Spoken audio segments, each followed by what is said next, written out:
Hot dogs are not dense meats. No, they're mostly air and like the dream of a pig. And I've got a dream. Mm.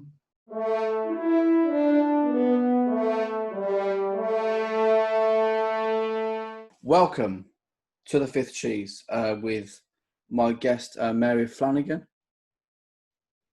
Hello.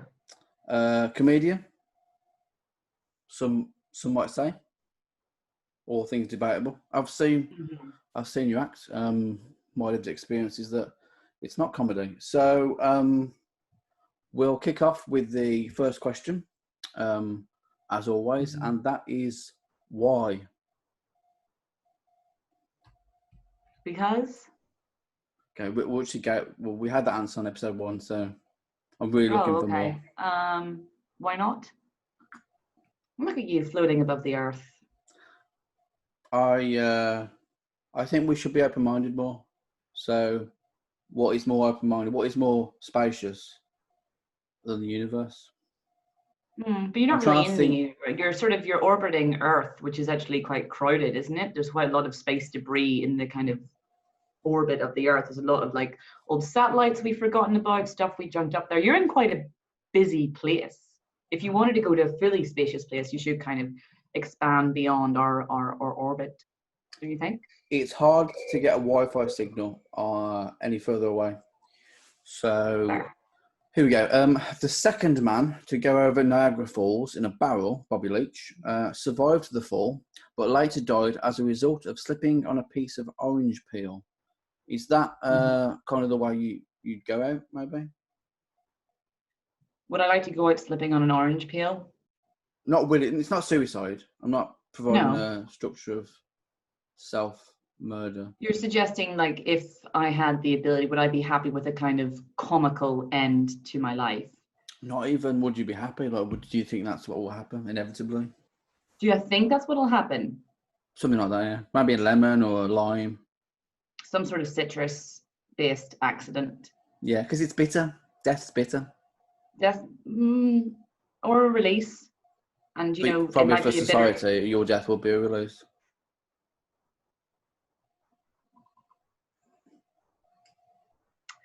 So I think that I wouldn't mind a citrus tomfoolery related death. I would just like to be surrounded by my friends and family. So I don't think I will die slipping on an orange peel, because probably the age to which humans live nowadays, I'll probably be immobile in a wheelchair or in some sort of hospital bed. So to actually get me up and moving, I'm slipping in order to slip on a piece of citrus fruit. And some of the things that hinder us now are ideas. So as well as physical health, mental health as well, probably you have to think about.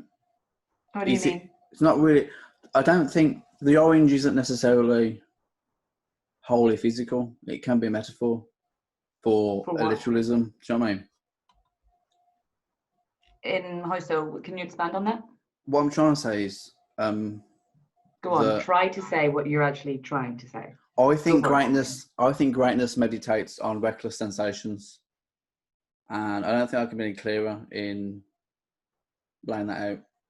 I don't think you can be any clearer. No, that's fair enough. In medieval Irish, Old Patrick or Young Patrick is the amount of liquid that can fill 1,728 eggshells.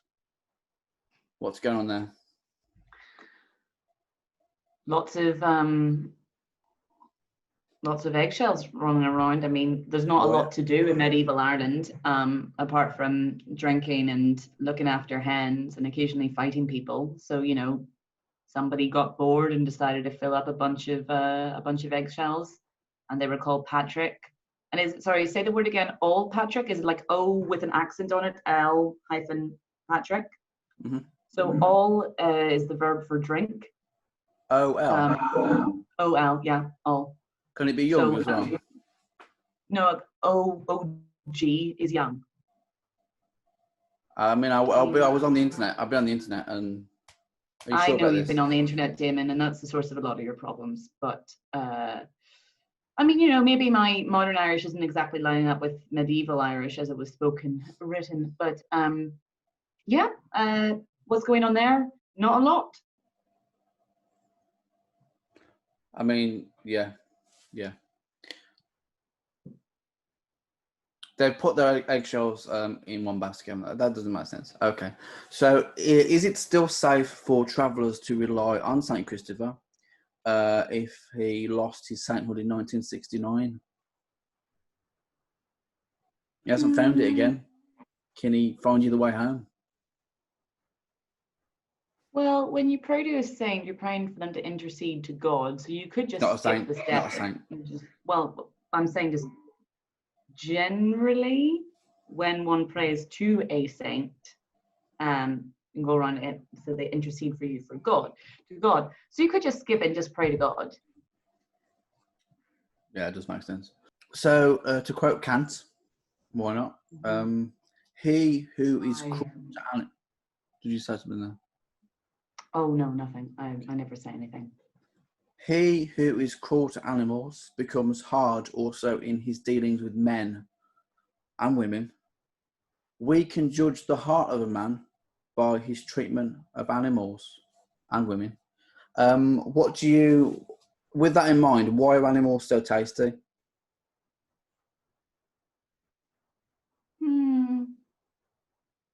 When you say with that in mind, that's sort of assuming that that's complete fact. Connected, yeah. Yeah, so you're like, oh, this is the Kant says it, so it is an inalienable fact. But I'm not sure that those two things necessarily are connected. I feel why are animals so tasty? I think I identify with. Okay. I identify as the kind of person that sees that as a fact. Do you know what I mean? Okay. Okay. Well, then maybe that's something for you to consider. To put this thing, more deeply. I won't be able to provide you the answer to something. That is something that you must ruminate on yourself. To put this into context, perhaps, on average, Britons will eat over 1,000 chickens in their lifetime. So, I mean, is that a goal for you? About 1,000 chickens? Personally, yes. Okay. I'm a little down today. But that's just because you're taking up time that I could have spent gobbling chickens. Yeah. I can unhinge my jaw and consume it whole. Like a snake. I don't even kill it. It's just like. You didn't open your mouth. I open my mouth too wide at the minute because the last chicken I ate will try and escape out the top of my gullet. Right. In the UK, there are 47 trees per person. Where are yours? In my heart. Well, forever. The pumping human heart can squirt blood 30 feet. Did you know that? I didn't know that. So if you're going to stab someone in the heart, step back, You're wearing something nice. Well, CSI taught us to always look at blood spatter patterns. There's always blood on everything. I guess that makes sense. Pumping it around at such a high pressure and then, 30 feet. Or more. Don't limit yourself. Or more. I mean, maybe that's the Olympic sport that we need to start playing. Not that we need to start playing, but we could start playing. When this human heart is stabbed, how far? Like a discus throwing, but like grim and kind of. And without a discus. Yeah, like has a kind of post-apocalyptic kind of Garth Ennis sort of. It would be like in the background of like a Garth Ennis comic, I think. That like all the Olympics have been long distance things, but just with like stabbing, live, beating human hearts. Grim as fuck. In 1900, Sir Arthur Conan Doyle caught fire during a cricket match at Lord's. The ball hit a box of matches in his pocket. Deserved? Deserved. Deserved. Deserved. Deserved? Deserved. Deserved. That's a great Sherlock Holmes plot that was unexplored, I feel. Oh, okay. Yeah, I guess there's that kind of one of those sort of spontaneous combustion things that Victorians are kind of weirdly into. That it pops up in like a couple of it's like a Dickens story and not a Conan Doyle story. He's too late and sensible, but there was a little trend to start sort of writing about spontaneous combustion because supposedly it happened a couple of times in London and someone like usually and no one could understand why. And modern kind of historians sort of looking back kind of reckon it was all due to like gas leaks that people didn't really know were a thing, or just odd, bad standards of hygiene. Just anyway, but that would have been a little logical twist. You're right. Is that what you wanted to hear from this, Damon? You're right. You're right. This is why the podcast exists. Yeah, it could be so much shorter then. John Cleese's father Mm-hmm. changed his surname by deed poll from its original Cheese to Cleese. Mm-hmm. Good decision.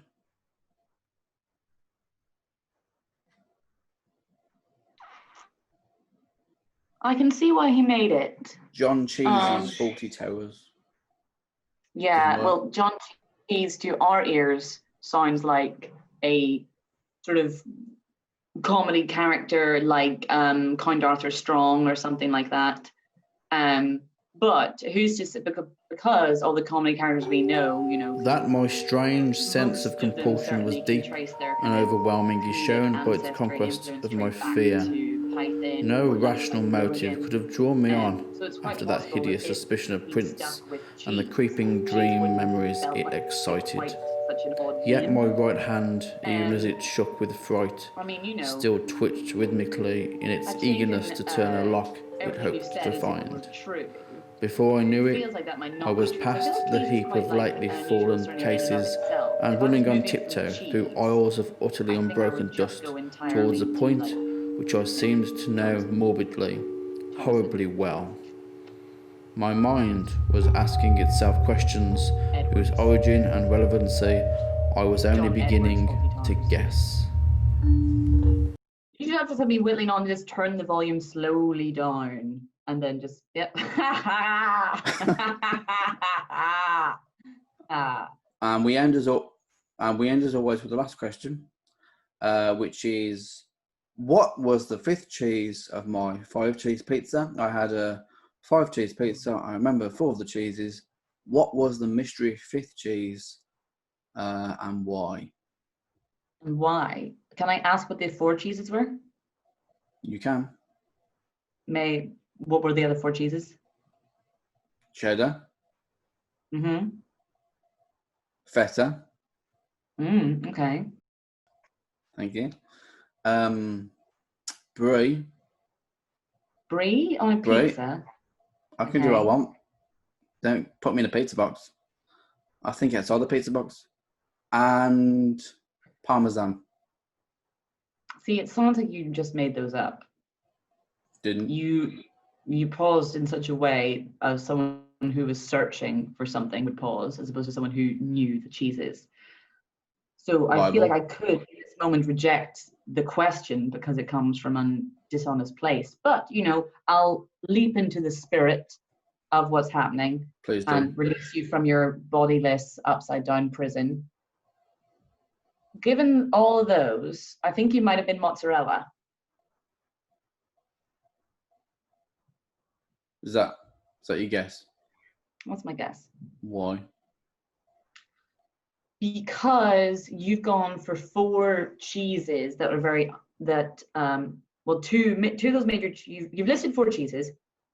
2 of them are quite unusual for a pizza. 2 of them are fairly standard for a pizza, but you've missed the one that is on most pizzas. Mozzarella, to me, is one of the first additional cheeses you put on it. Which 2 cheeses are the unconventional cheeses? Brie and what was the other one? So you had Parmesan. Feta. Yeah, Brie and feta. Feta goes on pizza. Okay, grand, but it's just slightly One unusual. Then. So whereas mozzarella is very usual. So that's my guess. Well, it's usual if I put it on. If I don't put it on, it's unusual for me to put it on a pizza. Isn't it? Oh, okay. Yeah, I guess I'm missing some information. Is this a pizza that you concocted yourself or a pizza that you ordered? I mean, I ordered the ingredients Okay. initially to begin, and then I placed the cheeses on top afterwards. You know. Oh, okay. Well, then in that case, I'd like to upgrade my answer. You can't. We can exit the first answer. Well then, which was wrong. I'm afraid. What would be the second answer? oh, I probably would have gone for something if you like brie and feta. You probably like a kind of a sharper cheese. Actually, maybe something a little bit sweet. Have you got a list? Is that a list you're looking at of cheeses? Yeah, so maybe like cheese, like a Wensleydale you might have gone for. Yeah, that is one of my favourite cheeses. It wasn't one that unfortunately was on the pizza, I'm afraid. So unlucky. So thank you, Mary Flanigan, for joining me on the Fifth Cheese. Anything to plug? Yes, there is something I'd like to plug. Every Sunday at 8, I'm doing a live streaming thing on twitch.tv/Mazflaz, where you can choose your own adventure with me, and it'll be a bit funny and a bit weird. And if you're in the chat, then you can help pick the choices. Yeah, I mean, this is not something. /Mazflaz. Yeah, twitch.tv/Mazflaz. Yeah, I mean, this is not something I've looked at. I can't endorse, but I'm sure it's could be all right. Don't know.